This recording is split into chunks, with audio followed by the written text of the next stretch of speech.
Olá, pessoas! Meu nome é Caio Corraine e estamos começando mais um episódio do Período de Testes. Esse é um espaço em que eu vou utilizar para discutir mais brevemente sobre algo que eu tô lendo, jogando, assistindo, fazendo, e dizer para vocês se vale a pena fazer isso também. Para esse episódio, eu vou basicamente tentar enfiar vocês num esquema de pirâmide. Partiu o episódio?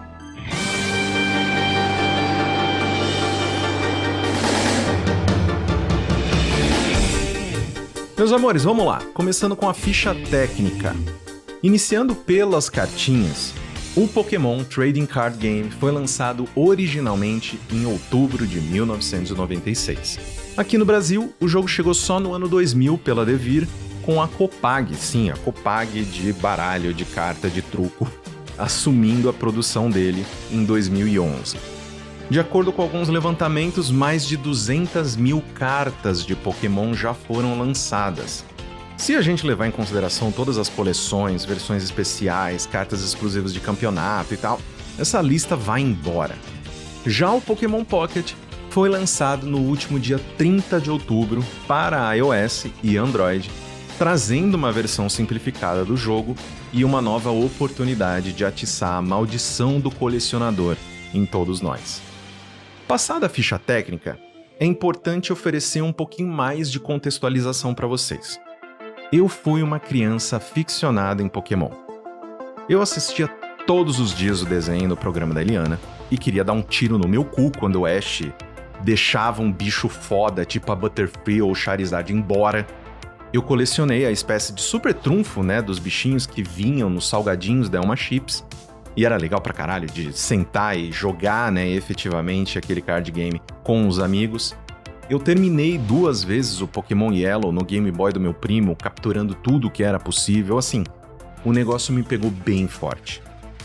Só que conforme o tempo passava e novas gerações iam sendo incluídas, eu fui me perdendo em meio a tanto bicho e perdendo também o interesse na propriedade intelectual. Além disso, havia também o fato de que eu estava envelhecendo, mas a franquia não. Tem um motivo pelo qual o Ash nunca passou de 10 anos, que é justamente para o público-alvo da animação se identificar com ele.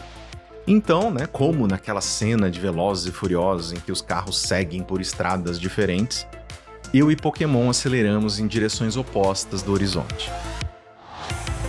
Só que a gente tem poucas certezas nessa vida. O sol vai nascer um dia depois do outro, a gente vai morrer, e a nostalgia por coisas que fizeram parte da nossa infância vai voltar para nos assombrar em algum momento. Eu passei mais de 20 anos sem me importar com Pokémon. Mas foi com a chegada do Pocket que eu percebi que, na verdade, eu ainda amo demais esses animaizinhos feitos para vender jogo, pelúcia e papelão. Com a diferença de que atualmente eu sou um adulto, mediamente bem-sucedido e com acesso à porcaria de um cartão de crédito com limite desnecessariamente alto. Então, poucos dias depois de começar a abrir os pacotinhos virtuais no jogo, eu tomei a decisão de que aquilo não era o suficiente. Eu precisava encher a minha casa com mais lixo. Mais um lixo caro e específico. As cartinhas da coleção 151 de Escarlate e Violeta. Porque se tem algo que a Pokémon Company não é burra. Eles sabem que a gente tá quase fazendo 40 anos de idade. Eles sabem que quando eu vejo a imagem de um Venonat, tem alguma parada dentro da minha alma que faz um que coisa mais fofa essa bola roxa com olho de mosca. Então esses arrombados lançaram em 2023 essa coleção do TCG focado nos 151 Pokémons iniciais. O que eles não contavam é que eu só ia saber que isso existe 1 ano depois, em que essa merda agora tá extremamente cara e limitada, mas tudo bem. Pra quem não tá por dentro desse esquema de pirâmide, a Pokémon Company lança uma nova coleção de cartas a cada 2 meses. Só em 2024, a gente teve Destinos de Paldea, Forças Temporais, Máscaras do Crepúsculo, Fábulas Nebulosas, Coroa Estelar e agora Fagulhas Impetuosas. Todas elas com as suas centenas de cartas. Eu não tô inventando isso, é um mercado ativo e absurdamente lucrativo. Atualmente eu tô registrando no meu perfil do TikTok e do YouTube o caminho em direção ao Master Set de 151 Escarlate Violeta. Com vídeos curtinhos, né, abrindo um pacote, discutindo sobre a coleção e tal, tá sendo muito divertido. Ao mesmo tempo em que é um buraco sem fundo em que você joga a sua carteira e ela não volta nunca mais. Tipo, no final de semana da publicação desse episódio, eu vou num evento de card game que vai rolar no Shopping Frei Caneca em São Paulo. Pra quê? Pra gastar mais dinheiro em papelão. A coitada da minha namorada sabe que eu vou pegar umas 2 horas do nosso dia pra bater perna e trocar cartinha com os outros. Mas assim, eu queria que vocês me dessem a mãozinha nesse momento. E, partindo numa tangente, eu quero usar a motivação por trás desse episódio para discutir sobre algumas coisas mais profundas. Vocês podem ficar tranquilos, vai fazer sentido. Vamos lá.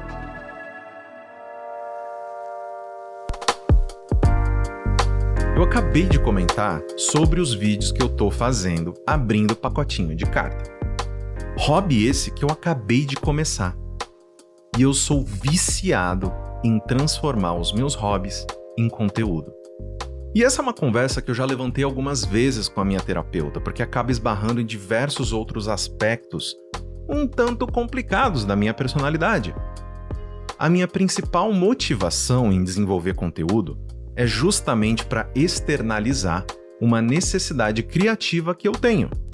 Eu sou uma pessoa da comunicação. Porra, a minha vida é pautada na expressão de ideias, sejam as minhas ou a dos outros, né? No caso, os meus clientes. Mas um dos lados negativos disso é a qualificação do sucesso, entre aspas, né? Que as redes e plataformas acabam empurrando pra gente o tempo todo. Se a minha motivação gira ao redor da minha ansiedade de me expressar criativamente para o mundo, isso significa que no fim do dia eu tô cagando para os números relacionados ao que eu desenvolvo, certo? Pois é, errado. Então, gradativamente, o desenvolvimento de conteúdo que deveria ter um fim em si mesmo, com o prazer sendo diretamente e unicamente atrelado ao ato de criar, vai, pouco a pouco, também se fundindo ao quão bem aquele conteúdo performou. E aí que mora a maior armadilha. Quando eu era pequeno, na mesma época que eu era apaixonado por Pokémon, eu não tinha acesso à internet. E eu adorava escrever poesia. Aquilo era só pra mim. Eu nunca mostrava pra ninguém. Eu fiz aquela merda por anos, desde que eu fui alfabetizado. Até o dia em que eu infelizmente mostrei pra alguém e eu ganhei um prêmio por isso. Eu vi na minha escola um concurso estadual de escrita criativa para crianças e eu escrevi um poema que eu tinha feito sobre uma folha de árvore que não aceitou cair na passagem do outono pro inverno. Pois é. E eu ganhei aquela merda. O Mário Covas apertou a minha mão e me deu uma medalha. E aquilo acabou comigo. Porque não era mais pelo prazer de escrever. Tinha se transformado pelo prazer de ganhar. E eu nunca ganhei mais nada escrevendo. Pois bem, muitos anos depois, eu me apaixonei por podcast. Eu fazia programa pra mim, aprendi a editar sozinho pelo prazer de ter a minha voz registrada, falando sobre as coisas que eu amava. Mas aí eu fiz o Games on the Rocks, que acabou virando o maior podcast de games do Brasil. De novo, não era mais pelo contento do fazer, era pela necessidade de ser o maior. Hoje, com esse programa, com o Minha Primeira Vez, e com os videozinhos que eu posto no YouTube, no TikTok, eu tenho noção de que eu não vou explodir, de que eu não vou vencer, de que isso aqui não é a porra de uma competição. Então, pouco a pouco, um dia depois do outro, eu vou tentando internalizar novamente de que a felicidade precisa retornar para o fazer, que essas migalhas de mim mesmo que eu deixo para o escrutínio constante de vocês já são o suficiente para me fazer inteiro. Porque senão deixa de ser hobby, vira trabalho, deixa de ser algo com que eu ocupo o meu tempo livre, com a expectativa, de que acerte outras pessoas e as alegre, as entretenha, as distraia, e vira um peso. Então, sim, eu usei um episódio sobre cartinhas de Pokémon para arrastar vocês para uma discussão filosófica sobre a desumanização das nossas personas online através de uma competição digital por views, seguidores, plays, números no geral, né? Que, como no capitalismo, precisam ser maiores que os anteriores, senão você é um fracasso.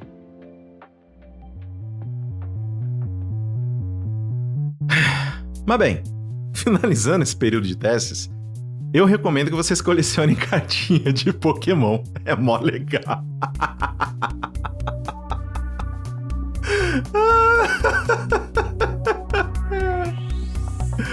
Ai, eu tô enlouquecendo. E é isso, gente. Eu espero que vocês tenham gostado. Apresentem o Pokémon. O Pokémon? Apresentem o podcast para pessoas que possivelmente possam curtir o conteúdo. Se vocês quiserem me dar um feedback sobre o podcast em todas as redes sociais, eu sou Caio Corraine. Lembrando que o Minha Primeira Vez é um original Maremoto, que é a minha empresa. Então, se você quiser o envolvimento da nossa equipe fantástica no seu projeto, manda um oi pra gente pelo contato@maremó.to. A edição é, como sempre, da querida Ana Mariquito. Um grande abraço, sejam bons uns com os outros e tchau, seus lindos. Esse podcast foi produzido pela Maremoto.